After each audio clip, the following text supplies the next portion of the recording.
Innal hamdalillah nahmaduhu wa nasta'inuhu wa nastaghfiruh wa na'udzu billahi min shururi anfusina wa min sayyiati a'malina may yahdihillahu fala mudhillalah wa may yudlil fala hadiyalah wa ashhadu an la ilaha illallah wahdahu la syarikalah wa ashhadu anna Muhammadan abduhu wa rasuluh sallallahu alaihi wasallam. Qala Allah ta'ala fi kitabihil karim, ya ayyuhalladzina amanu taqullaha haqqa tuqatih wa la tamutunna illa wa antum muslimun. Amma ba'du, para jamaah yang dirahmati Allah Subhanahu wa taala, alhamdulillah kita bertemu kembali dalam kajian kitab Ad-Da' wad-Dawa karya Imam Ibnu Qayyim Al-Jauziyah rahimahullahu taala. Kita masuk pembahasan tentang takdir dan usaha manusia.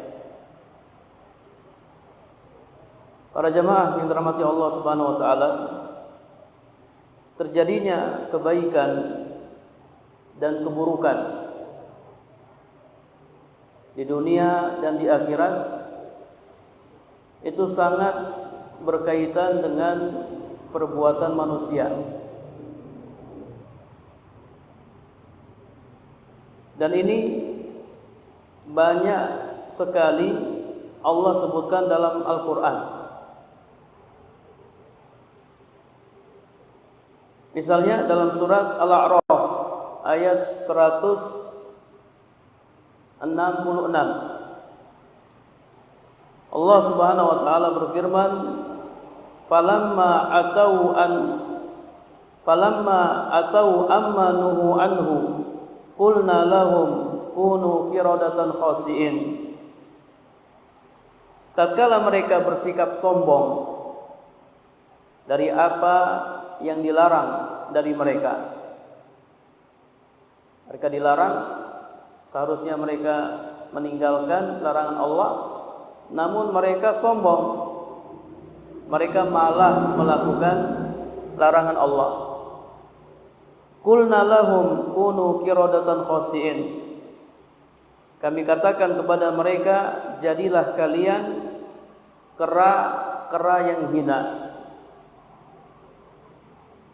Allah takdirkan mereka, Allah tetapkan mereka menjadi kera-kera yang hina karena perbuatan mereka. Mereka sombong, mereka tidak mau meninggalkan larangan Allah.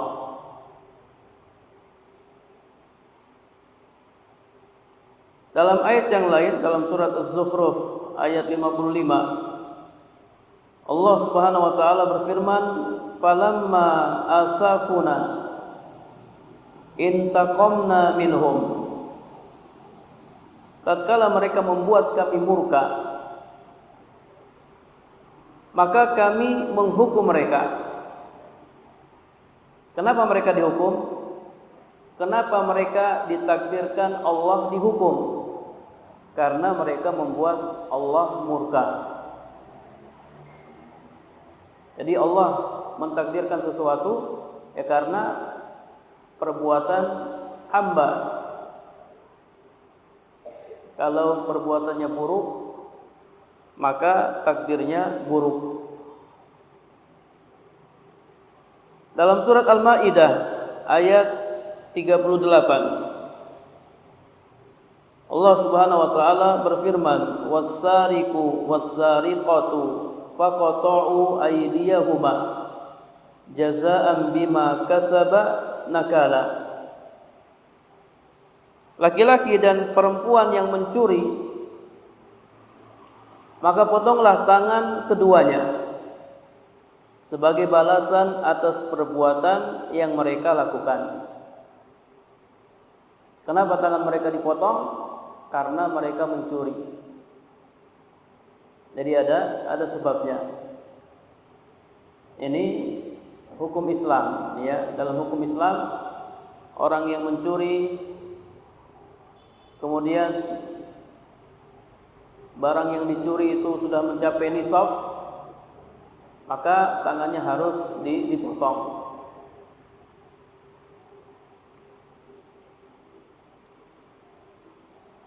Dalam ayat yang lain, dalam surat Al-Ahzab ayat 35,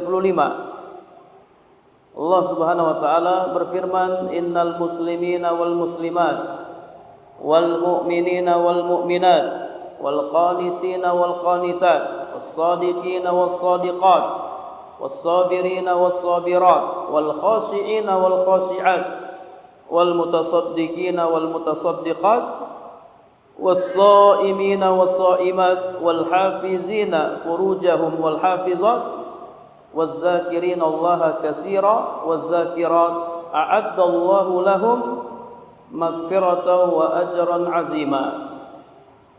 Di akhir ayat Allah mengatakan, Allah menyiapkan untuk mereka ampunan dan pahala yang besar. Siapa yang mendapatkan ampunan dan pahala yang besar?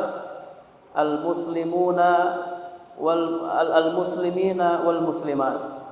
Orang-orang muslim laki-laki dan orang-orang muslim perempuan.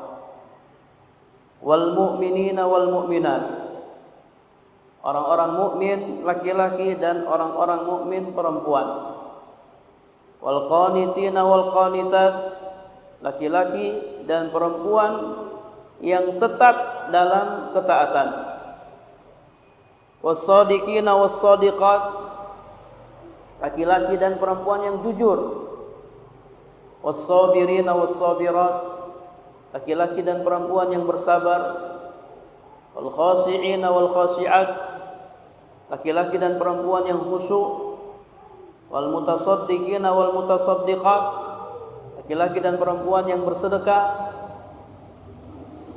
Was-sha'imina was-sha'imat, laki-laki dan perempuan yang berpuasa. Wal hafizina furujahum wal hafizat, laki-laki dan perempuan yang menjaga kemaluannya atau menjaga kehormatannya. Waz-zakirina Allaha katsira waz-zakirat, laki-laki dan perempuan yang banyak berzikir kepada Allah, banyak menyebut nama Allah. Apa yang Allah tetapkan untuk mereka? Apa yang Allah takdirkan untuk mereka? A'addallahu lahum maghfiratan wa ajran azima. Kalau yang dilakukan itu kebaikan, maka yang Allah takdirkan kebaikan. Jadi Allah mentakdirkan sesuatu sesuai perbuatan hamba,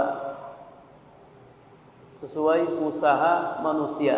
Kalau usahanya baik, takdirnya baik. Kalau usahanya buruk, takdirnya buruk. Al-jaza'u min jinsil amal. Balasan itu sesuai amalan. Allah Subhanahu wa taala Maha adil, Maha bijaksana. Allah meletakkan sesuatu yang buruk dibalas dengan keburukan. Kemudian dalam ayat yang lain, dalam surat Al-Anfal ayat 29, in tattaqullah yaj'al lakum furqanan wa yughfir lakum.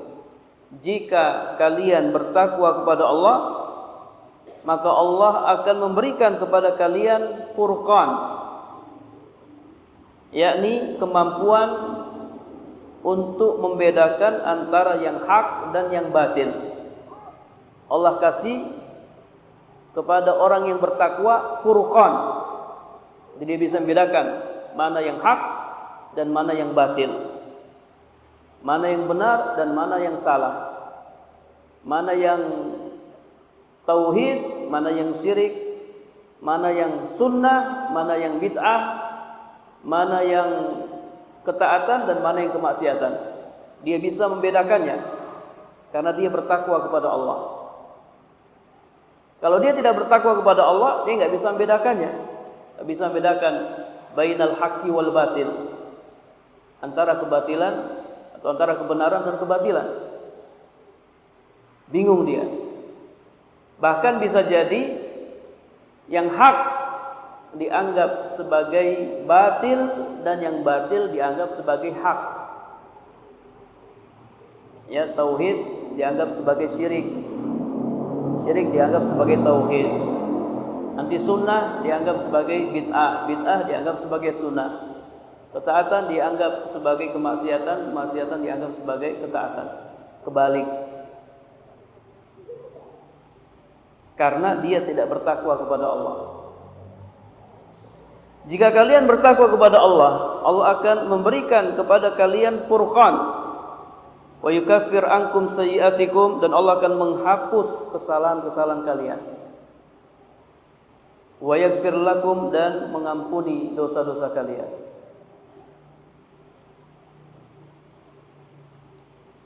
Kemudian dalam ayat yang lain dalam surat At-Taubah ayat 11, fa in tabu wa aqamus sholata wa atuz zakah fa ikhwanukum fid din. Jika mereka bertobat, mendirikan salat dan menunaikan zakat, maka mereka adalah saudara-saudara kalian seagama.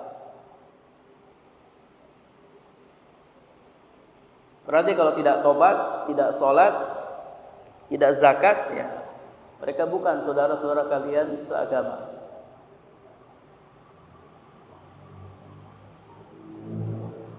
Dalam surat Jin ayat 16, Allah Subhanahu wa taala mengatakan, wa allaw istaqamu 'ala tariqati la asqainahum ma'an ghadaqa.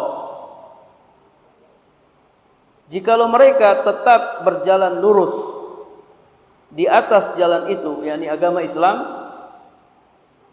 kami akan benar-benar memberi minum kepada mereka air yang segar, yakni rezeki yang banyak.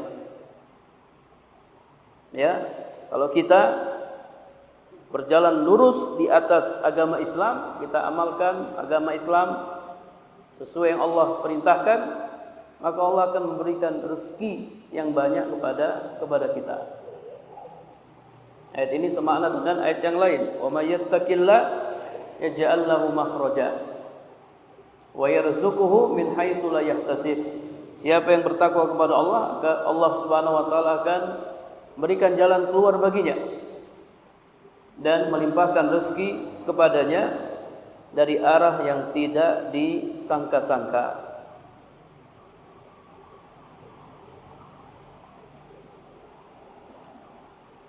Dalam surat Al-Imran ayat 182, Allah Subhanahu wa taala berfirman, "Dzalika bima qaddamat aydikum."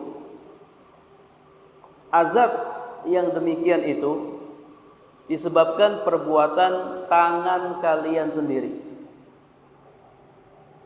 Allah mengazab kalian, Allah menyiksa kalian, ya disebabkan perbuatan kalian sendiri.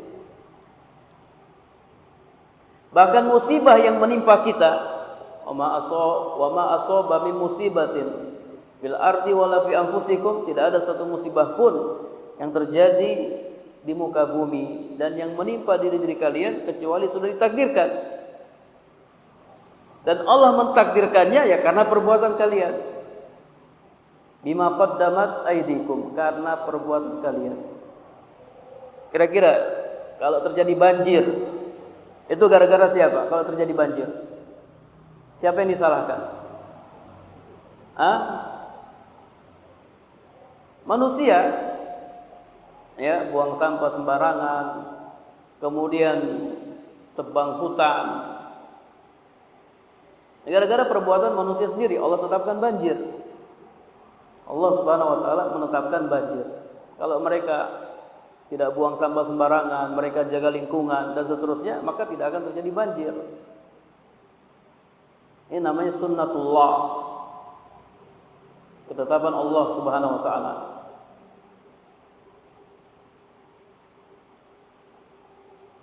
Dalam surat Al-Maidah ayat 105, Allah Subhanahu wa taala berfirman, "Bima kuntum ta'malun." Disebabkan apa yang telah kalian kerjakan. Kemudian dalam surat Al-An'am ayat 129, Allah Subhanahu wa taala berfirman, bima kanu yaksibun, disebabkan apa yang mereka usahakan. Ya, jadi Allah Subhanahu wa taala mentakdirkan sesuatu itu sesuai dengan usaha manusia, sesuai dengan perbuatan manusia. Kalau perbuatannya baik, takdirnya baik. Kalau perbuatannya buruk, takdirnya buruk. Dan ini terjadi di dunia wal akhirah, di dunia dan di akhirat.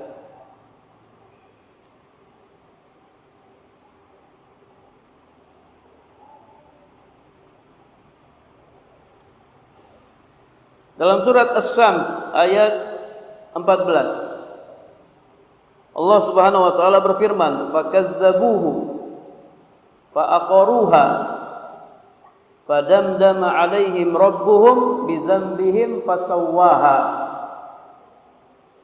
Lalu mereka mendustakannya dan menyembelih unta itu, maka Rabb mereka membinasakan mereka disebabkan dosa mereka. Lalu Allah menyamaratakan mereka dengan tanah. Ini nabi siapa para jamaah?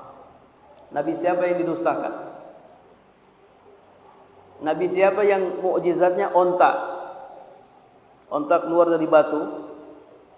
Nabi siapa? Nabi Saleh. Mereka mendustakannya. Lalu mereka menyembelih onta itu, padahal Nabi Saleh sudah peringatkan, jangan disembelih onta itu, biarkan dia cari makan, cari minum, biarkan dia hidup. Namun mereka menyembelihnya. Apa yang terjadi? Fadamdama 'alaihim rabbuhum bizambihim fasawwaha. Maka Allah Subhanahu wa taala membinasakan mereka disebabkan dosa mereka. Dan Allah menyamaratakan mereka dengan tanah. Karena perbuatan mereka sendiri. Allah menetapkan azab bagi mereka karena perbuatan mereka sendiri. Bukan nggak ada apa-apa terus Allah menyiksa mereka, bukan. Karena perbuatan mereka. Karena dosa-dosa mereka.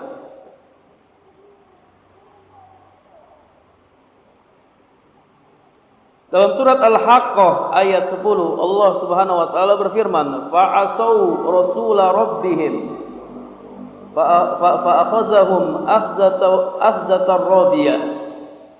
Mereka mendustakan Rasul Rabbnya, Rasul Allah Subhanahu wa taala. Lalu Allah menyiksa mereka dengan siksaan yang sangat keras.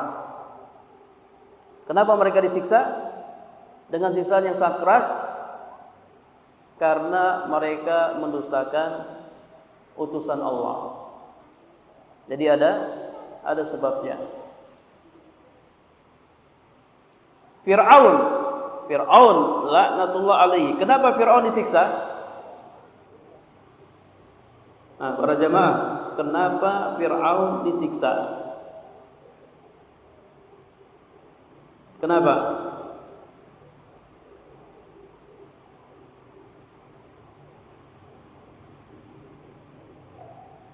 Kenapa? Dalam surat Al-Muzammil ayat 15 sampai ayat 16, Allah Subhanahu wa taala berfirman, "Inna arsalna ilaikum rasulan syahidan 'alaikum kama arsalna ila fir'auna rasula fa'asa fir'aunur rasula fa'akhadnahu akhza wabila." Sesungguhnya kami telah mengutus kepada kamu, hai orang-orang kafir Mekah, seorang rasul. Siapa di sini? Rasul Muhammad. Yang menjadi saksi atas kalian, sebagaimana kami telah mengutus seorang rasul kepada Fir'aun. Siapa di sini? Rasul yang diutus? Musa.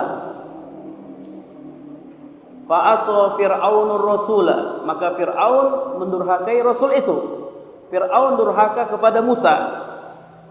Fa'akhadnahu akhza wabila, lalu kami siksa dia dengan siksaan yang berat. Kenapa Fir'aun disiksa dengan siksaan yang berat? Kenapa? Karena dia durhaka kepada Musa. Bukan karena dia Fir'aun. Bukan. Dia disiksa bukan karena dia Fir'aun. Dia disiksa karena dia durhaka kepada Musa. Kata Imam Ibnul Qayyim, ya, beliau berdalil dengan ayat ini.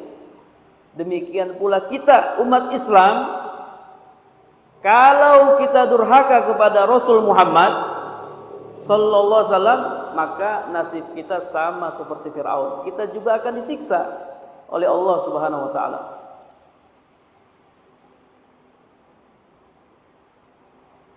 Jadi Allah Subhanahu wa taala akan memperlakukan kita, ya, kalau kita durhaka kepada Nabi Muhammad, sebagaimana Allah memperlakukan Fir'aun.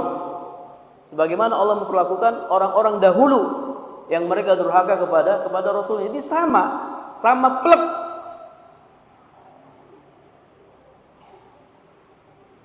Fir'aun durhaka kepada Musa, bentuknya Fir'aun tidak mau beriman kepada Musa.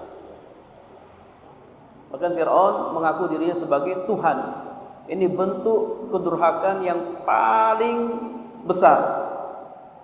Mengaku dirinya sebagai Tuhan, maka siksanya juga berat. Fir'aun disiksa di 3 tempat.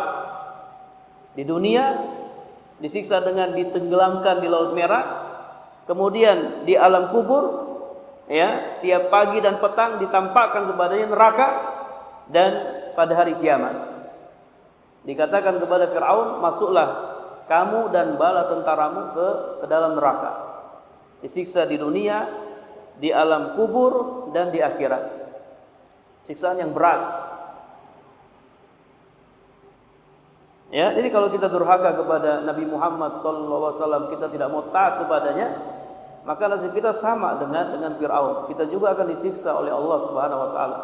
Kalau kedurhakaan kita besar, ya, kita tidak mau beriman kepada Nabi Muhammad, ya, kita menolak apa yang beliau bawa, maka nasib kita sama dengan Fir'aun. Kita akan disiksa dengan siksaan yang berat. Dengan siksaan yang berat. Waliyazubillah.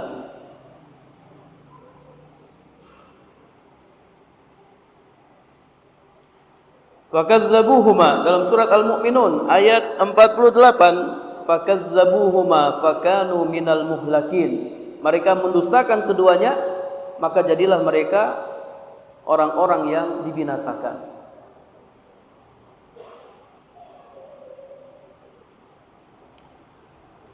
Kemudian dalam surat Al-Anbiya ayat 90, Allah Subhanahu wa taala berfirman, "Innahum kanu yusari'una fil khairat."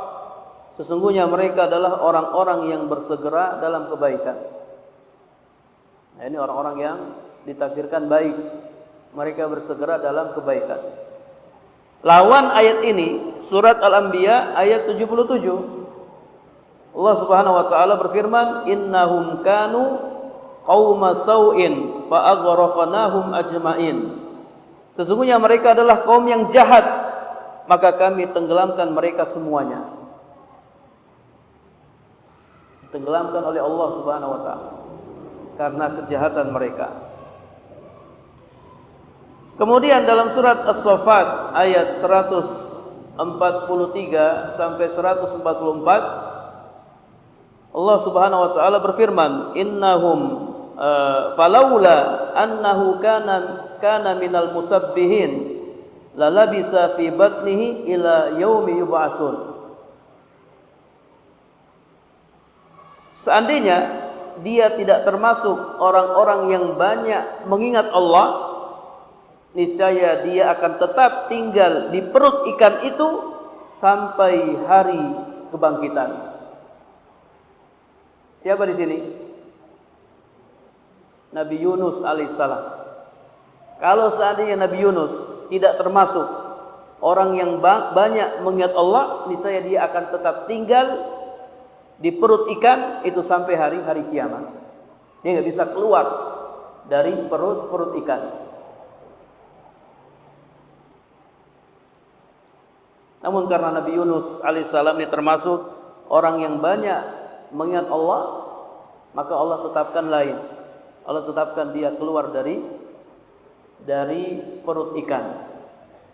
Apa zikir yang dibaca oleh Nabi Yunus ketika dia berada dalam perut ikan? La ilaha illa anta subhanak inni kuntu minaz zalimin. La ilaha illa anta, tidak ada ilah yang hak kecuali engkau. Subhanak, maha suci engkau. Inni kuntu minaz zalimin, sesungguhnya aku termasuk orang-orang yang zalim. Kemudian Allah Subhanahu wa taala mengeluarkannya dari perut ikan.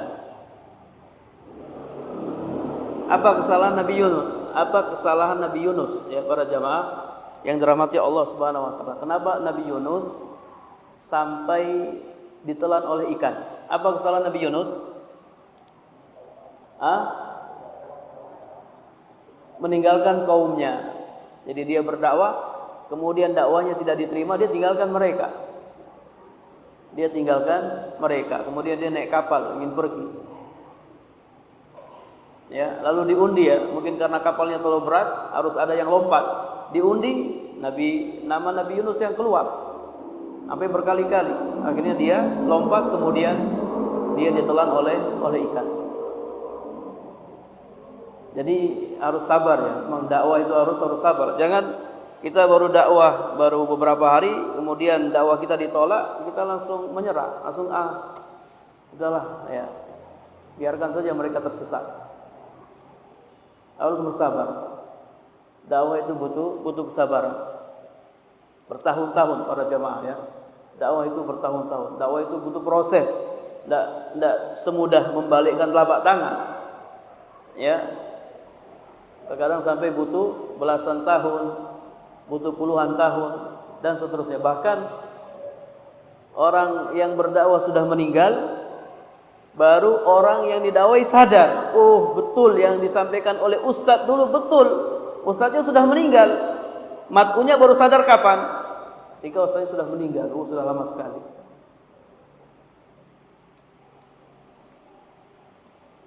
Kata Nabi sallallahu alaihi wasallam, da'watu Zinnun idda'a wa huwa fi batnil hut, la ilaha illa anta subhanak inni kuntu minaz zalimin. Doa Nabi Yunus ketika dia berada di dalam perut ikan, la ilaha illa anta subhanak inni kuntu minaz zalimin. Innahu lam yad'u biha muslimun fi syai'in qattu illa istajaballahu lahu.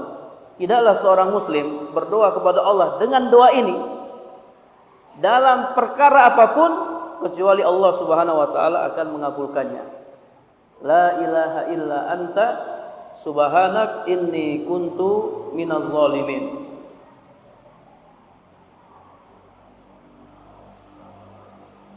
Intinya para jamaah ya, ini ada kata Imam Ibnu Qayyim, ada 1000 lebih ayat yang menjelaskan bahwasanya Allah Subhanahu wa taala akan memperlakukan kita sesuai dengan perbuatan kita. Allah mentakdirkan baik atau buruk sesuai dengan amalan kita, sesuai dengan usaha kita. Ada ribuan ayat dalam Al-Qur'an yang menjelaskan permasalahan ini. Intinya, fal Qur'an min awwalihi ila akhirih, Al-Quran dari awal sampai akhir sorihun fi tartibil jaza bil khair wasyarr, mengaitkan secara jelas antara ganjaran kebaikan dan keburukan, hukum alam dan hukum syar'i dengan sebab. Allah mengaitkan ganjaran kebaikan dan keburukan dengan sebab, dengan usaha manusia, dengan amalan-amalan hambanya. Bahkan hukum alam, hukum syar'i Allah juga kaitkan dengan sebab. Ya, hukum alam seperti adanya banjir ya, itu ya karena perbuatan manusia. Karena perbuatan manusia. Bahkan Allah Subhanahu wa taala mengaitkan hukum-hukum dunia dan akhirat, maslahat dan mafsadah dengan sebab-sebab dan perbuatan-perbuatan manusia. Wa man faqiha hadhihi al-mas'alah wa ta'ammalaha haqqa ta'ammuli intafa'a biha ghayatan naf'i. Barang siapa yang memahami masalah ini, memahaminya dengan pemahaman yang benar, niscaya dia akan mendapatkan banyak manfaat. Ya, antum alhamdulillah antum sudah paham. Ya, antum kalau paham masalah ini, antum merenungkan baik-baik, hayati baik-baik, intafa biha ghayatan naf'i, niscaya antum akan mendapatkan manfaat yang banyak. Ada banyak orang yang belum paham tentang masalah ini. Banyak orang yang hanya bersandar kepada takdir. Ngapain sih kita usaha? Toh semua sudah ditakdirkan. Untuk apa kita beramal? Toh semua sudah ditakdirkan. Percuma kalau kita rajin sholat, rajin puasa, ternyata kita ditakdirkan masuk neraka. Benar gak perkataannya? Percuma kita puasa, kita sholat, kalau kita ditakdirkan masuk neraka. Ya, benar gak ini ucapannya seperti ini? Benar gak? Ya nggak benar, ya. Tidak benar. Ini ucapannya yang keliru. Ini sama seperti ucapan seseorang, ya, untuk apa kita kuliah kedokteran? Toh kalau kita sudah ditakdirkan jadi dokter, pasti jadi dokter. Nggak usah kuliah. Bersandar saja kepada takdir. Bisa jadi dokter nggak? Nggak bisa. Ya, antum harus berusaha, harus kuliah bertahun-tahun untuk jadi dokter, harus berusaha. Tidak bisa hanya bersandar kepada takdir. Dan ini bukan hanya dalam masalah dunia, mereka bermalas-malasan. Dalam masalah agama juga mereka bermalas-malasan. Enggak mau beramal, semua sudah ditakdirkan. Padahal Allah mentakdirkan sesuatu dengan apa tadi? Dengan sebab, dengan usaha, dengan amalan-amalan. Orang yang memahami masalah ini, dia akan dapatkan banyak manfaat, selamat. Ya, kita beramal. Kita beriman kepada takdir. Segala sesuatu sudah ditakdirkan. Tapi kan kita tidak tahu takdir kita kemana. Kita ini bakal masuk neraka atau bakal masuk surga. Kita nggak tahu. Cuman Allah nyuruh kita beramal. Nabi suruh kita beramal. I'malu fa kullu muyassarun lima khuliqa lahu. Beramalah kalian, karena masing-masing akan dimudahkan sesuai apa yang digariskan untuknya. Kita nggak tahu takdir kita disuruh berusaha, kita disuruh beramal, sisanya kita serahkan kepada Allah Subhanahu wa taala. Dan kita berbaik sangka kepada Allah, husnuzan kepada Allah. Orang yang beramal soleh, ya Allah akan masukkan dia ke dalam surga. Orang yang beramal buruk, ya Allah akan masukkan dia ke dalam neraka. Jadi orang yang memahami masalah ini, dia akan mendapatkan banyak manfaat. Wa may yattakil 'alal qadar, dan siapa yang bersandar kepada takdir, jahlan minhu, karena kebodohan, kelemahan, kelalaian, kealpaan dirinya, maka tawakalnya itu hanyalah kelemahan, dan kelemahannya itu akan berubah menjadi tawakal. Artinya apa? Artinya orang yang hanya bersandar kepada takdir tanpa usaha, maka dia telah bersandar kepada kelemahannya. Orang yang bersandar kepada takdir tanpa usaha, dia telah bersandar kepada kelemahannya. Harus berusaha. Kita ingin sukses, kita harus berusaha. Dan usaha yang kita lakukan ya harus maksimal. Harus maksimal. Menjadda wajada. Siapa yang bersungguh-sungguh, dia akan meraih apa yang dia inginkan.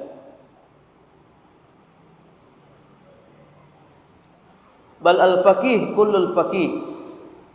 Bahkan orang yang faqih, orang yang paham agama, yaruddu al-qadar bil qadar. Perhatikan, ini kaidah penting ya. Orang yang faqih, dia akan menolak takdir dengan takdir. Dia akan melawan takdir dengan takdir. Takdir bisa dilawan enggak?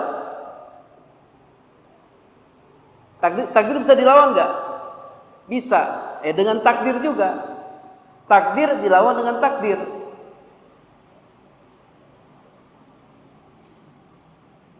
Bahkan manusia tidak akan bisa hidup kecuali dengan ini.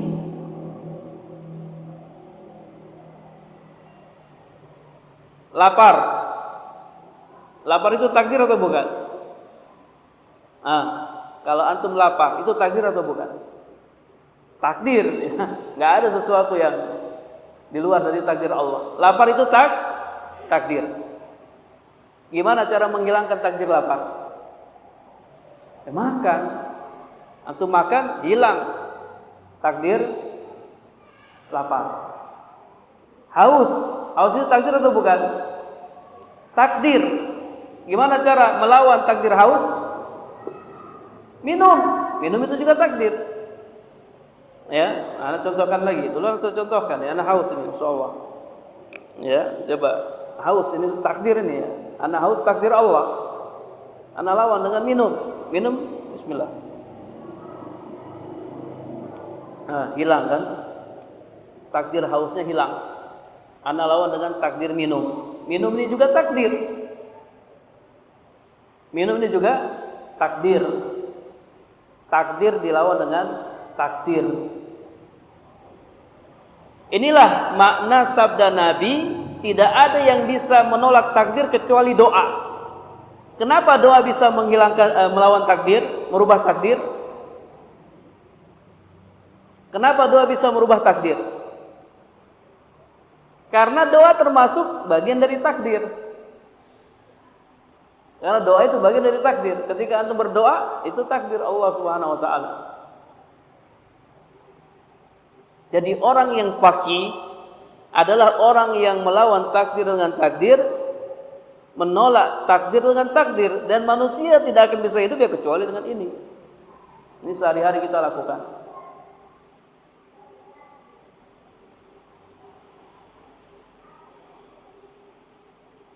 Ya, kalau kita kedinginan itu takdir. Apa yang antum lakukan kalau kedinginan? Antum diam-diam saja sampai beku jadi es. Apa yang antum lakukan kalau kedinginan? Pakai jaket, ya, hangatkan ruangan. Ada usaha yang antum lakukan, maka hilang takdir dingin, panasan, ya, keringat, bagian dari takdir. Antum nyalakan AC, jadi sejuk. Inilah yang kita lakukan dalam kehidupan kita sehari-hari.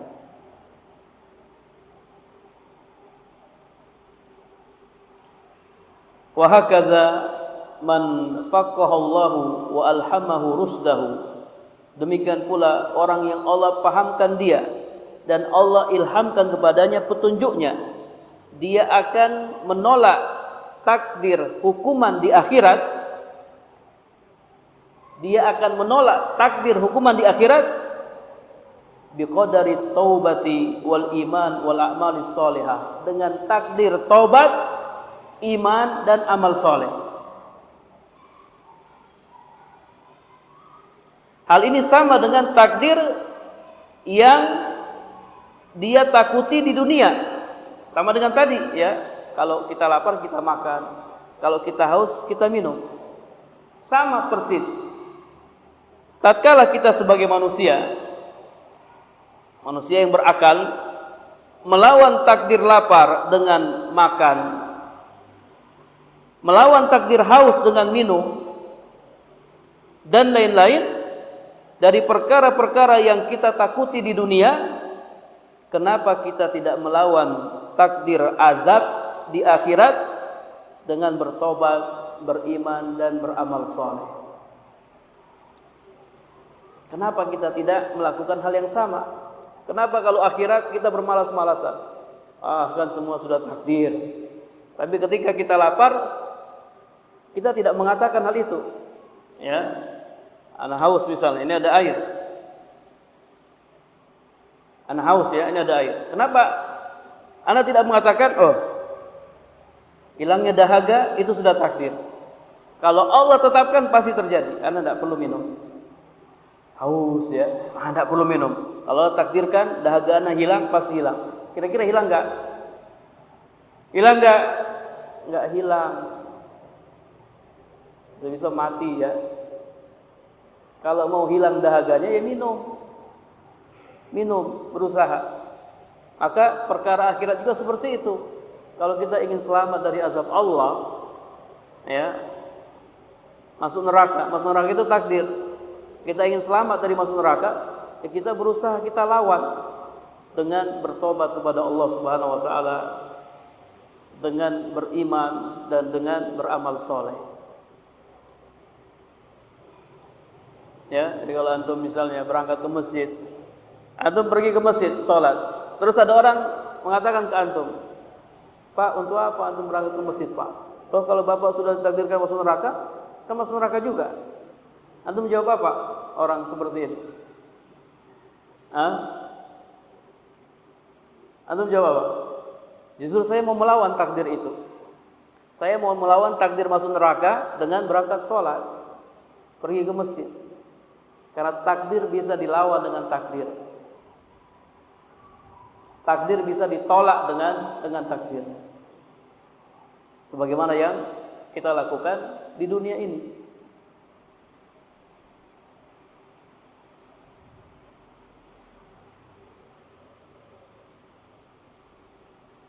Rabbu darain wahid. Jadi Rabb dunia dan akhirat itu sama, Allah Subhanahu wa taala. Wa hikmatuhu wahidah. Hikmahnya juga sama. La yunaqidu ba'duha ba'dhan. Sebagiannya tidak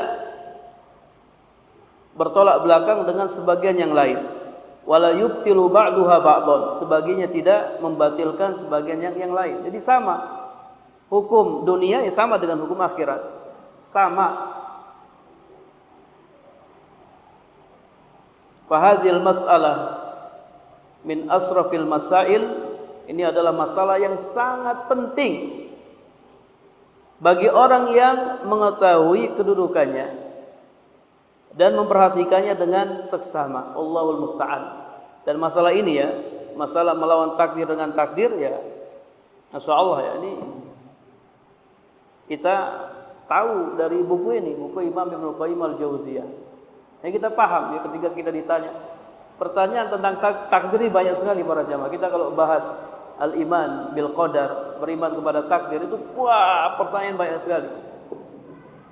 Dan banyak dari atau sebagian dari kaum muslimin yang masih bingung tentang beriman kepada takdir. Kalau kita paham masalah ini, kita bisa jelaskan kepada mereka.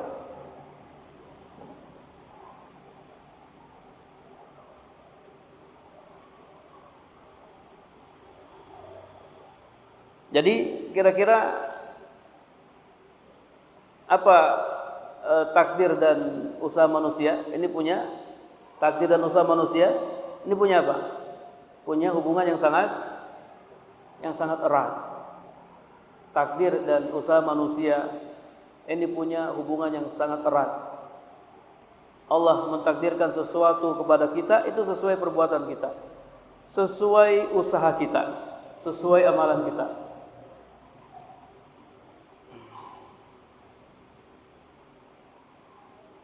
Ya, walaupun di sana ada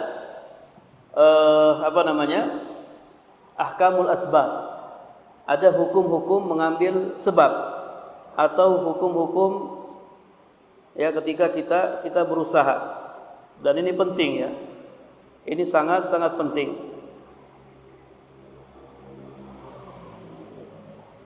Yang pertama, hukum yang pertama, ketika kita mengambil sebab, ketika kita ikhtiar, Sebab yang kita ambil adalah sebab yang terbukti secara syar'i dan secara qadari. Sebab yang terbukti secara syar'i atau secara qadari. Contohnya secara syar'i, amal soleh. Amal soleh merupakan sebab untuk masuk surga.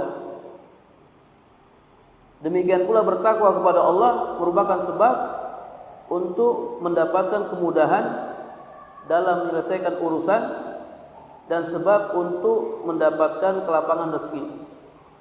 Ini sebab-sebab yang syar'i. Kemudian sebab yang qadari. Sebab yang qadari seperti makan merupakan sebab kenyang. Ini terbukti secara qadari, secara pengalaman. Berkendaraan adalah sebab untuk mempercepat perjalanan untuk mencapai tujuan. Memakai jaket merupakan sebab untuk melindungi diri dari pengaruh angin. Jadi sebab yang kita ambil harus terbukti secara syar'i atau secara qadari. Kalau sebab yang kita ambil tidak terbukti secara syar'i atau secara qadari, nanti jatuhnya apa? Jatuhnya syirik. Jatuhnya syirik. Misalnya orang yang pakai jimat, orang yang pakai cincin, tujuannya apa? Supaya sembuh dari penyakit. Pakai cincin supaya sembuh dari penyakit. Apakah cincin ini merupakan sebab yang bisa menghilangkan penyakit atau menghilangkan bahaya? Jawabnya tidak. Ini bukan sebab menghilangkan bahaya. Ini syirik. Ini sama seperti orang yang pakai jimat. Ya, orang yang pakai jimat, dia telah menjadikan sesuatu sebagai sebab, padahal itu bukan sebab. Jadi sebab yang kita ambil harus sebab yang terbukti secara syar'i dan qadari. Yang kedua,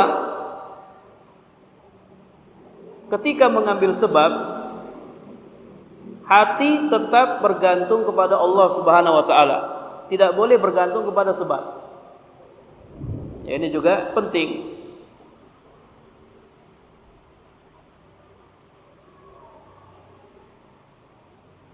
Jadi ketika kita mengambil sebab, hati kita tetap bertawakal kepada Allah Subhanahu wa taala, bersandar kepada Allah, memohon pertolongan kepadanya demi berpengaruhnya sebab tersebut. Hati tidak condong kepada sebab, sehingga menyebabkan hatinya justru merasa tenang kepada sebab dan bukan kepada Allah Subhanahu wa taala.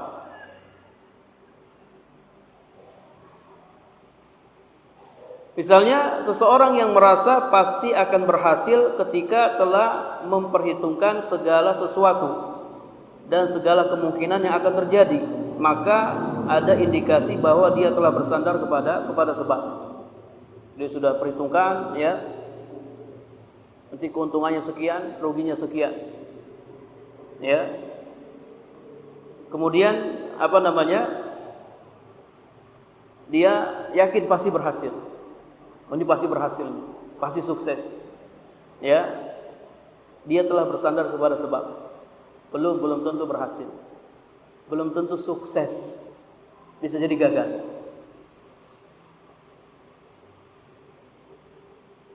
Atau contoh yang kedua, seseorang yang merasa kecewa berat atas sebuah kegagalan, padahal dia merasa sudah mengambil sebab sebaik-baiknya, maka ada indikasi bahwa dia telah bersandar kepada sebab. Tadi malam, misalnya hari ini mau ujian, ya. Hari ini mau ujian. Tadi malam dia sudah belajar, udah baca, ya. Besok ujian, ternyata yang dia baca nggak keluar. Waduh, ya kok nggak ada yang keluar ini. Kemudian dia kecewa, maka ada indikasi dia telah bersandar kepada sebab, kepada usahanya. Ini tidak boleh. Harusnya apa yang dia ucapkan ketika yang tidak ada soal yang keluar? Yang dia baca nggak ada yang keluar, nggak bisa jawab. Apa yang dia ucapkan? Qadarullah, ya, Allah sudah mentakdirkan. Masa fa'ala. Apa yang Allah kehendaki Allah lakukan. Sudah. Enggak perlu kecewa, udah takdir. Ya, terkadang kita sudah berusaha maksimal mungkin, ternyata gagal. Kalau kita kecewa, itu ada indikasi kita bersandar kepada sebab. Kemudian yang ketiga, tetap memiliki keyakinan bahwa betapapun hebatnya keampuhan sebuah sebab, namun berpengaruh atau tidaknya sebab tersebut tergantung hanya kepada takdir Allah Subhanahu wa taala. Ya, jadi walaupun sebab yang kita ambil itu maksimal 100%, usaha yang kita lakukan maksimal, maka itu akan terjadi dengan takdir Allah. Harus kita yakini terjadi dengan takdir Allah. Ya, kadang sebab itu kuat tapi nggak bisa terjadi. Ya, kalau Allah mentakdirkan lain, ya yang terjadi lain. Kemarin sudah kita contohkan seperti apa? Seperti api. Api itu sebab yang sangat kuat yang bisa membakar. Tapi ketika Allah menghendaki lain, maka yang terjadi lain. Ketika Nabi Ibrahim dibakar dengan api, Nabi Ibrahim tidak terbakar. Bahkan apinya dingin. Sebabnya kuat, tapi Allah tidak menghendaki, tidak terjadi. Atau sebabnya lemah, usahanya lemah, ikhtiarnya lemah. Tapi kalau Allah menghendaki terjadi, maka akan terjadi. Seperti siapa? Seperti Maryam, ya. Maryam ketika hamil, kemudian Maryam menendang-nendang pohon kurma, kemudian pohon kurmanya jatuh. Wanita hamil biasanya lemah, ya. Sebabnya lemah. Tapi Allah takdirkan kurma jatuh. Antum kalau goyang-goyang kurma 10 orang kurma nggak bisa jatuh. Taib ini hukum-hukum dalam mengambil sebab. Kemudian para jamaah yang dirahmati Allah Subhanahu wa taala, ada satu permasalahan yang juga penting. Ya, masih ada beberapa permasalahan yang penting. Yang pertama, ya, kalau kita sudah tahu permasalahan ini, ayya'rifa tafasila asbabis syarri wal khair. Hendaknya kita mengetahui perincian sebab-sebab yang baik dan sebab-sebab yang buruk. Ya, setelah kita tahu Allah mentakdirkan sesuatu dengan sebab, maka selanjutnya kita harus mengetahui rincian sebab-sebab yang baik dan sebab-sebab yang buruk. Kita mengetahui sebab-sebab yang buruk, tujuannya apa? Supaya kita tinggalkan, kita jauhi. Kita mengetahui sebab-sebab yang baik, tujuannya apa? Untuk kita amalkan, untuk kita kerjakan. Hendaknya ia memiliki pengetahuan mengenai hal itu dengan apa yang ia saksikan, ya, dari alam ini, atau dengan pengalaman pribadinya atau pengalaman orang lain, atau yang dia dengar, ya, dari berita-berita umat qadiman wa hadisan, yang dulu maupun yang sekarang.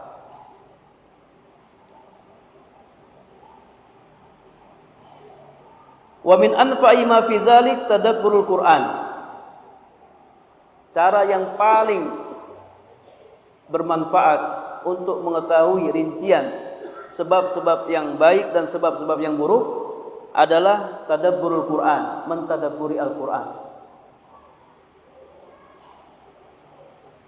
Karena Al-Qur'an memuat semua itu dengan lengkap. Dalam Al-Qur'an terdapat penjelasan asbabul khair wasyarr, sebab-sebab kebaikan dan keburukan, mufassalatan mubayyanatan, ya, dijelaskan secara rinci.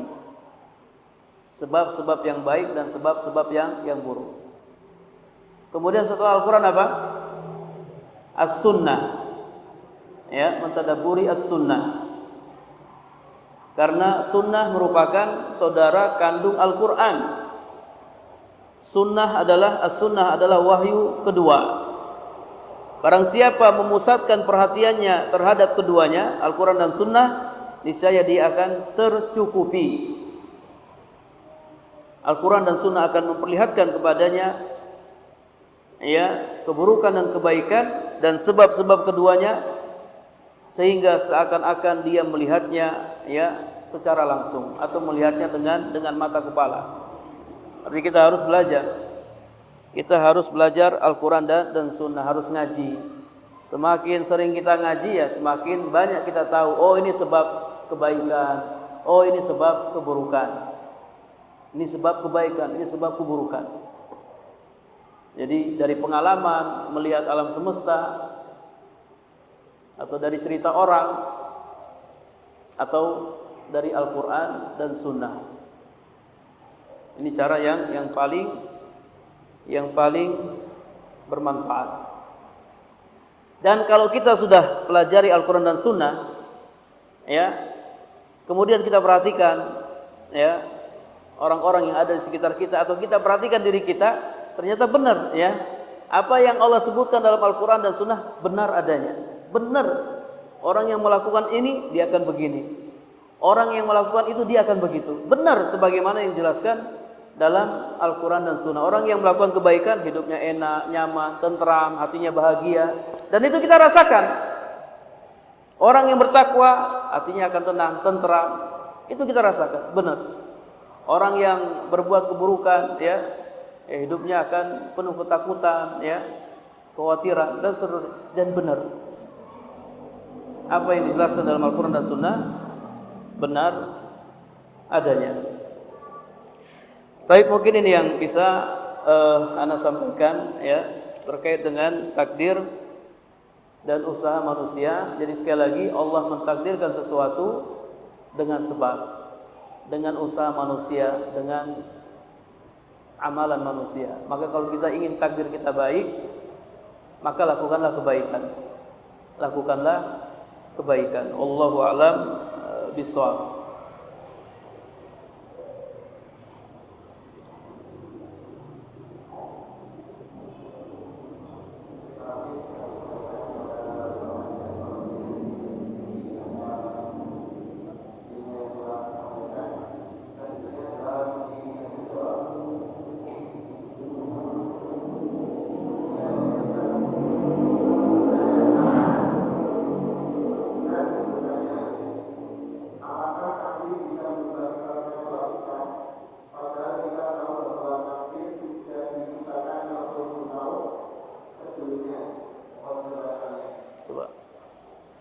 Baca saja, kurang kedengaran.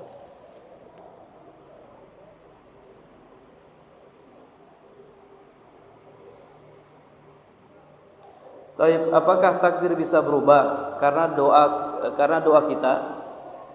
Padahal kita tahu bahwa takdir sudah ditetapkan 50.000 tahun sebelumnya. Ya, tadi sudah kita jelaskan bahwasanya tidak ada yang bisa menolak takdir kecuali doa. Tidak ada yang bisa merubah takdir kecuali doa. Ya. Jadi dalam hadis ya, pernah kita bahas hadisnya.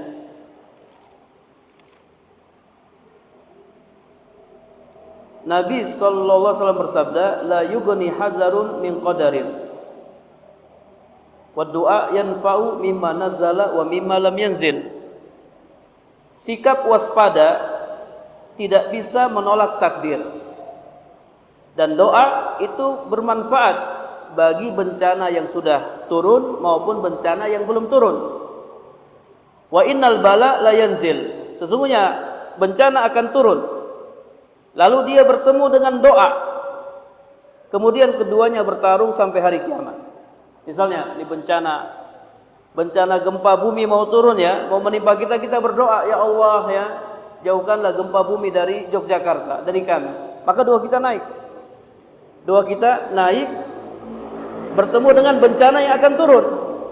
Keduanya akan bertarung ila yaumil qiyamah. Kalau doa kita kuat, maka doa kita bisa mengalahkan bencana tersebut. Tidak terjadi bencana tersebut. Tapi kalau doa kita lemah, maka doa kita kalah. Bencana itu akan turun. Dan ini ya, pertarungan antara bencana dengan doa itu sudah ditetapkan di Lauhul Mahfuz. Semua sudah ditetapkan.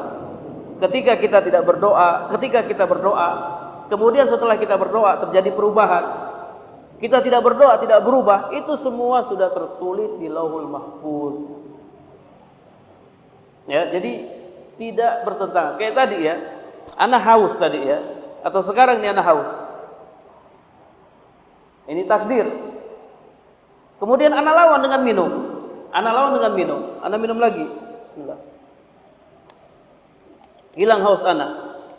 Ini sudah ditakdirkan enggak kira-kira? 50.000 tahun yang sudah ditakdirkan. Ana haus, ana minum, atau ana tidak minum, ana tetap haus, semua sudah ditakdirkan di Lauhul Mahfuz. 50.000 tahun sebelum Allah menciptakan langit dan bumi. Ya, jadi ketika kita tidak berusaha, kita tidak berubah, kita berusaha, kita berubah, itu semuanya ditakdirkan di Lauhul Mahfuz. Jadi memang takdir yang di Lauhul Mahfuz enggak bisa berubah, betul. Ya, betul. Tapi kan kita tidak tahu. Kita tidak tahu apa yang ditakdirkan. Allah suruh kita berusaha. Ketika kita berusaha berubah, atau kita tidak berusaha tidak berubah, itulah yang tertulis dalam Lauhul Mahfuz. Itulah yang tertulis dalam Lauhul Mahfuz.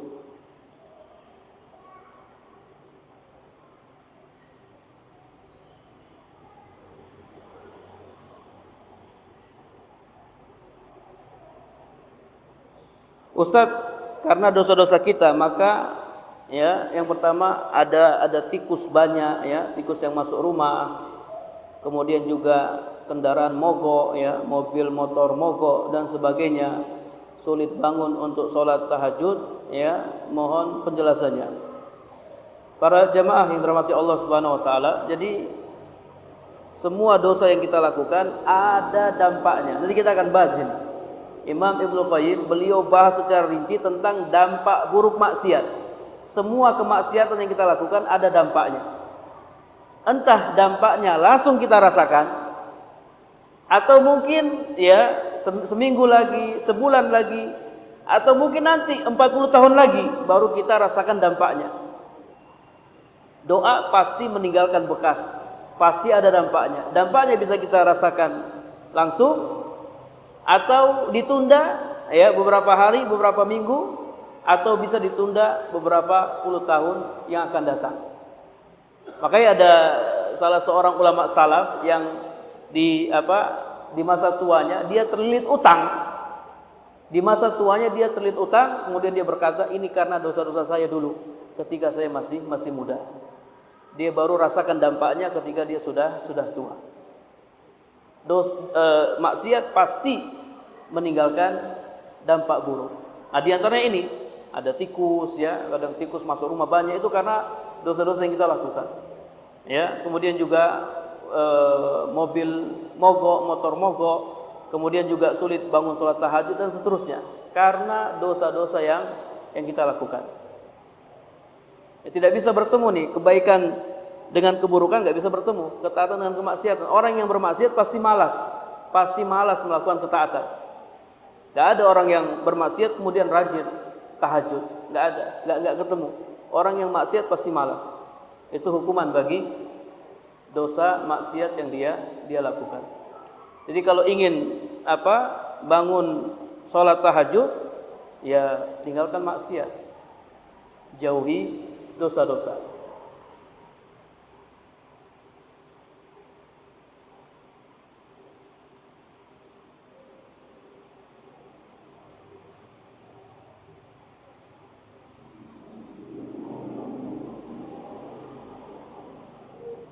Ustadz, apa yang harus saya lakukan ketika saya mendapati lingkungan pekerjaan yang kurang baik?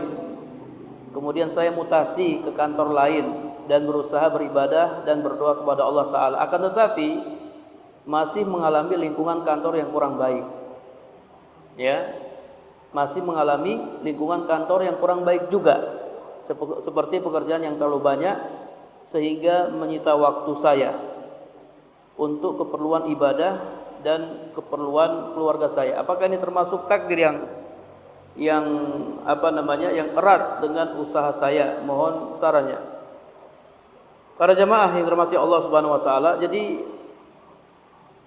ya di mana saja pasti ada ujiannya. Selama kita mengatakan kita beriman, pasti kita akan diuji. Alif Lam Mim. Ahasiban nasu ayyutraku ayyaqulu amanna wa hum la yuftanun. Surat Al-Ankabut ya, ayat yang pertama. Alif Lam Mim. Apakah manusia mengira mereka dibiarkan begitu saja mengatakan kami beriman padahal mereka belum diuji? Sungguh kami telah menguji orang-orang sebelum mereka dan kami tahu siapa yang benar dan siapa yang dusta. Jadi orang yang mengatakan saya beriman dia pasti diuji. Semakin tinggi imannya ya semakin berat ujiannya. Dan ini termasuk ujian. Ini termasuk ujian ya, ujian di tempat kerja, ujian pekerjaan, termasuk ujian. Selama kita masih bisa melaksanakan perintah Allah di tempat kerja kita, kita masih bisa meninggalkan larangan Allah, udah kita bersabar kerja di situ. Tapi kalau kita tidak bisa melaksanakan perintah Allah, hijrah, cari tempat kerja yang lain.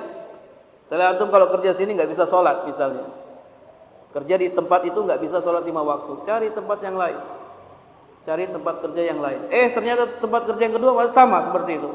Kalau kerja sini nggak boleh pakai jilbab misalnya, ya udah jangan kerja sini, cari tempat kerja yang lain. Insya Allah akan kasih tempat kerja yang baik, yang berkah. Ya, hijrah itu kan tidak hanya sekali 2 kali, hijrah itu berkali-kali. Dapat tempat yang kurang bagus, pindah lagi ke tempat yang lain. Terus seperti itu. Jadi batasannya tadi, selama kita masih bisa melaksanakan kewajiban-kewajiban kita sebagai seorang muslim, kita masih bisa meninggalkan larangan-larangan Allah, kita tetap di situ. Tapi kalau kita sudah tidak bisa melakukan perintah-perintah Allah, ya, kita malah lakukan larangan-larangan Allah, maka kita tinggalkan tempat itu. Kita selamatkan agama kita. Ya. Hifzuddin, menjaga agama itu lebih diutamakan daripada segalanya. Allahu a'lam bishawab ya.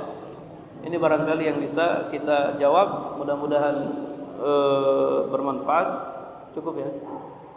Cukup ya, Anda tutup dengan doa kafaratul majlis. Subhanakallahumma wa bihamdika asyhadu an la ilaha illa anta astaghfiruka wa atubu ilaik. Wassalamualaikum warahmatullahi wabarakatuh.